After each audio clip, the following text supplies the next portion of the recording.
Welcome back, student. In the dissection of the thyroid gland, I have exposed many structures.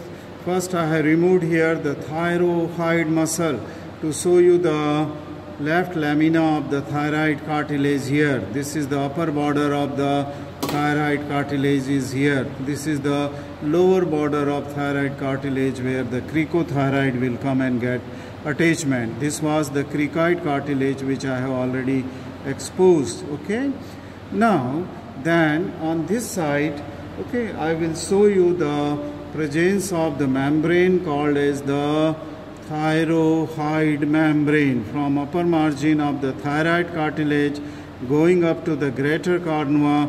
This yellowish whitish creamish thing is the thyroid membrane, and piercing to this thyroid membrane is the internal branch of the superior laryngeal nerve, which itself comes from the vagus nerve here, along with an artery, which I have lost the artery here in the cleaning.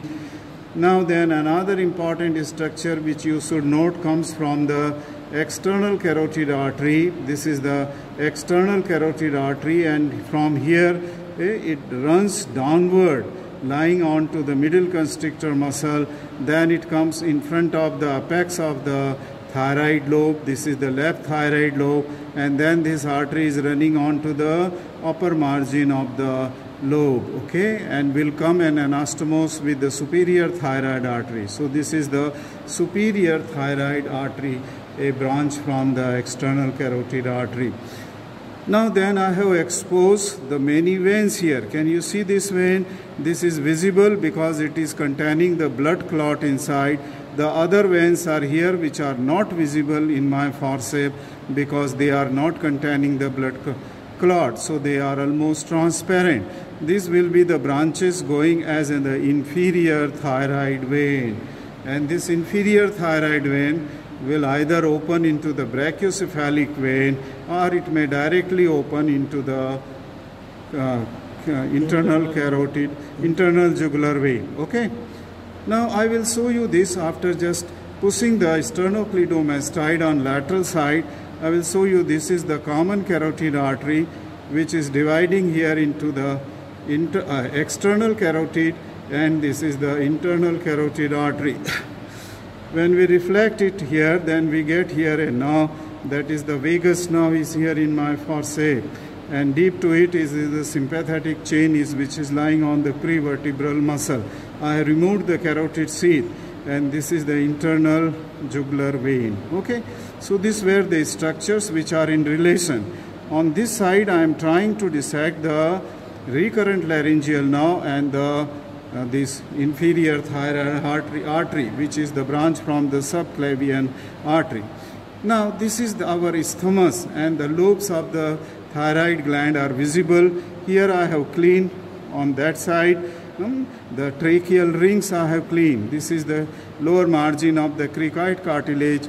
Okay, and from here will begin this trachea. Okay, this is the cricothyroid membrane. I will come back after a few minutes after reflecting the thyroid gland.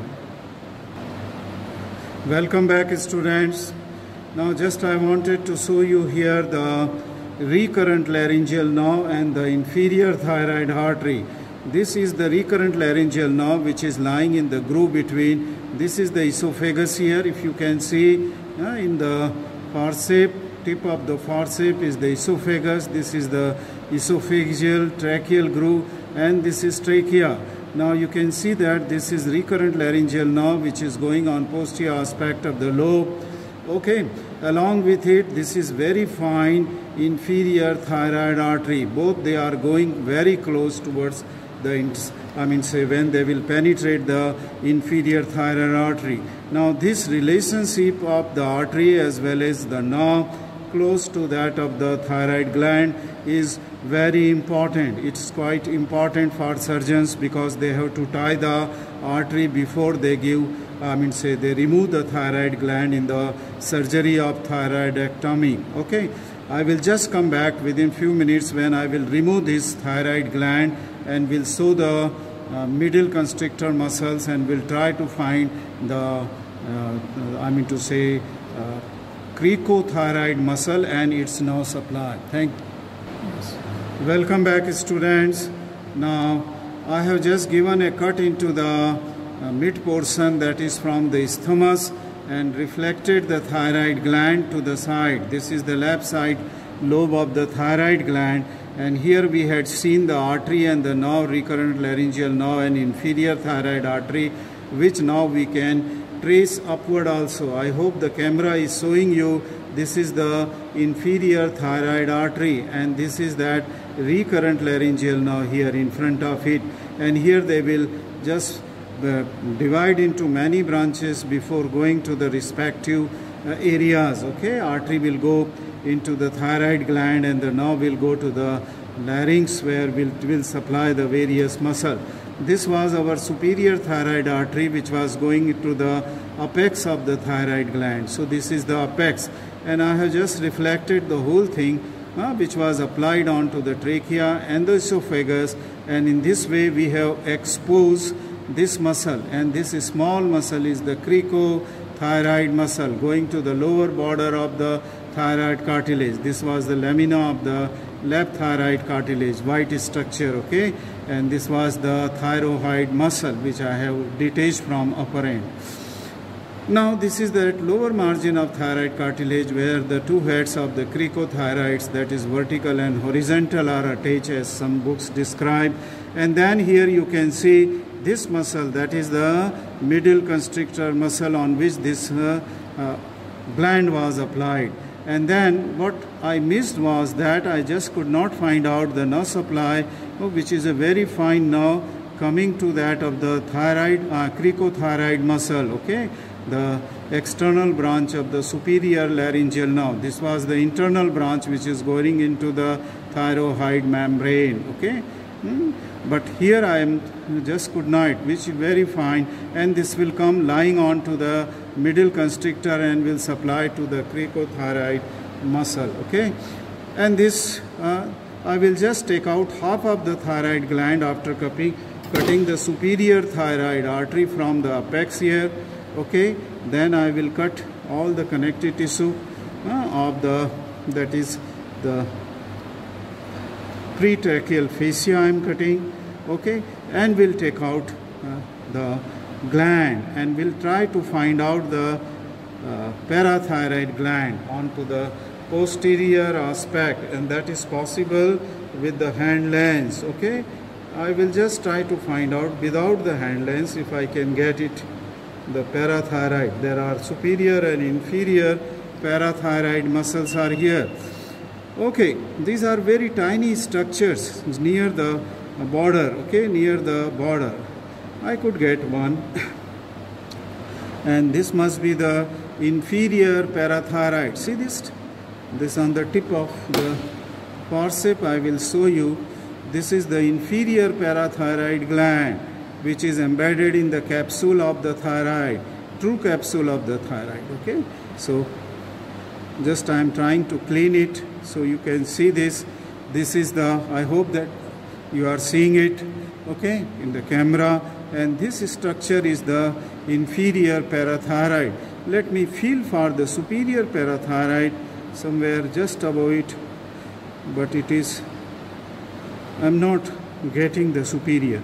Just see this tiny muscle, I mean say tiny endocrine gland, okay, which helps in the I mean to say calcium metabolism. Now this nerve, which is now fully seen now an artery, the inferior recurrent laryngeal nerve here, which is coming from the vagus, and then this artery, the inferior thyroid artery, as that means during thyroidectomy, I have already told you that thyroid artery is first to be ligated away from the gland so that the nerve can be preserved. But in accidental cutting of this recurrent laryngeal nerve, there occurs the hoarseness of the voice. This is the permanent hoarseness of the voice because of the faulty surgery. I hope that this completes the thyroid gland. The remaining theory part of this thyroid gland you can learn from the textbook about its relation. Thank you. About the tracheostomy, which I will wanted to tell you that now, since after removal of the isthmus of the thyroid gland, you can see this is the thyroid, this is the trachea, and you can see the tracheal ring. Okay, you can see very well, see the tracheal and count them here. This is the beginning, first tracheal, second, third, fourth, fifth, sixth, like that.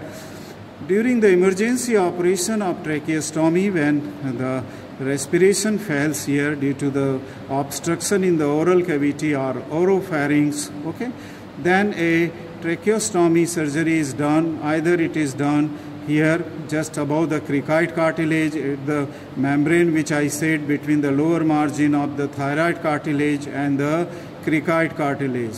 So this is the higher tracheostomy is done, called as the higher. Okay, and then sometime you have to cut the isthmus of the thyroid gland, and just deep to the isthmus you have to do the tracheostomy, make an opening here and put a tube, tracheostomy tube, so that the person can inhale from this tube.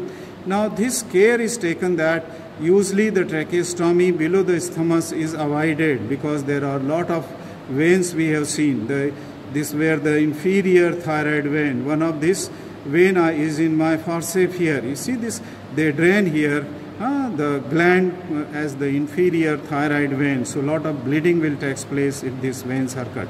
So the higher tracheostomy is always preferred. Thank you very much for watching this video.